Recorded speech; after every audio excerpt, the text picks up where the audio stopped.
munaasabadan oo ay soo qaban qaabiyeen dhalinyarada iyo aqoon-yahanka jahaliyada Somaliland ee gobolka Bayan kana dhacday magaalada madaxda gobolkaasi ee Munshin ayaa ahayd mid dhalinyarada gobolkaasi ay ku muujiyeen isku duubnida iyo sida ay uga go'an tahay la shaqaynta gudida jahaliyada Somaliland ee gobolkaasi ka dhisan. Iid Muuse Guuleed Dayib Cabdi Cige Ibrahim Baqardhe iyo Nimcaan Axmed Ismaaciil oo ugu horeyn goobta ka hadlay ayaa tilmaamay sida ay uga go'an tahay garab istaagga jahaliyada iyo ka shaqaynta midnimada bulshada Somaliland ee gobolka degan.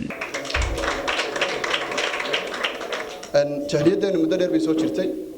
maaha markii koobaad aynu kulanno munaasabadii koobaad aynu isugu nimaadnana maaha waxaan idinku booranayaa dhalinyaro inaynu inagu nahay aynaan ahayn qabiil aynaan ahayn dad wax kale isugu yimid inaynu nahay dad ay ka dhaxayso qadiyadda Somaliland taasna ayaa inooga muhiimsan mar kasta wada jirkeena iyo gacmeena inaynu saysano waajiyo oo ah qodobka koobaad haddii ay dhalinyaro iskugu timaado magaalo waxa wanaagsan saddex qodob laga helo qodobka koobaad in laga helo maqal wanaagsan qodobka labaad in laga helo midnimo wanaagsan qodobka saddexaad oo ay laga helo markaatinimo wanaagsan saddexda qodob haddaan niisi kala dhigo markaan leeyahay magaalada hadda aad joogtaan ama dhalinyar ka tiino oo ay jaaliyad sano kale ay ka jirto halaynaga helo maqal wanaagsan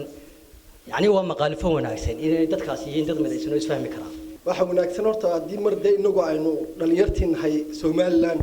قبل كباين مرة دي إنه قدوميها يذكر عن عيسى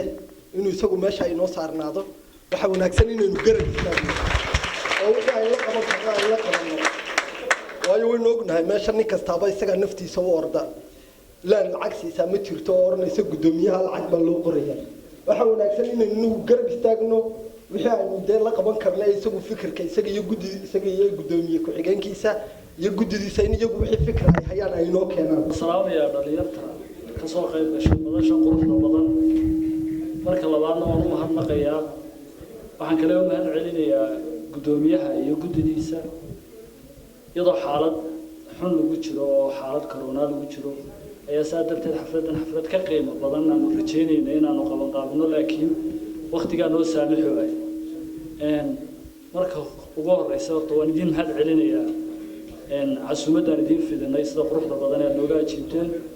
مركب لبعضنا وحنوم هذا علينا أنتي كبار قطعي أنا عاوه كفردين ويجلف تجود وحاولوا دنهو ده يحاولوا حالة دنيم كوتشروا حالة تكوبنا وكليات سكوي من كران أما يكون بكران إن أي سببتين. بركاته. كل يبقى هذه مرض نوعنا كلا الأسبوع ما ده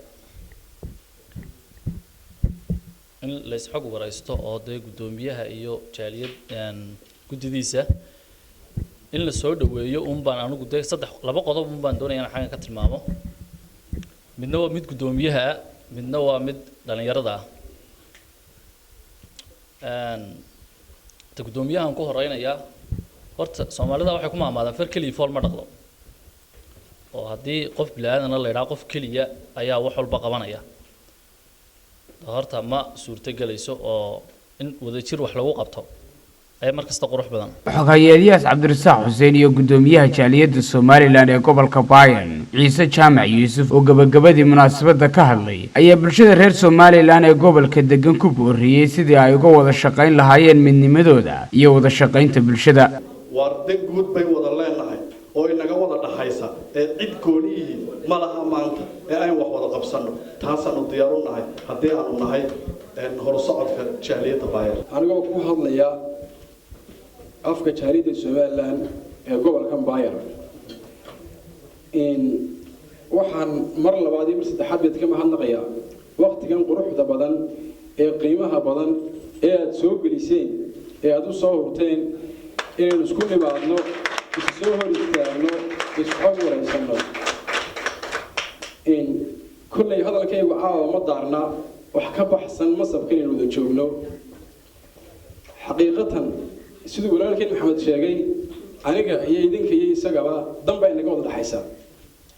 دم تاسوا مدان سيجارنا اللي يقول عنانين سلوا يقول عنانين لكن هو مد مركز ضيع عنده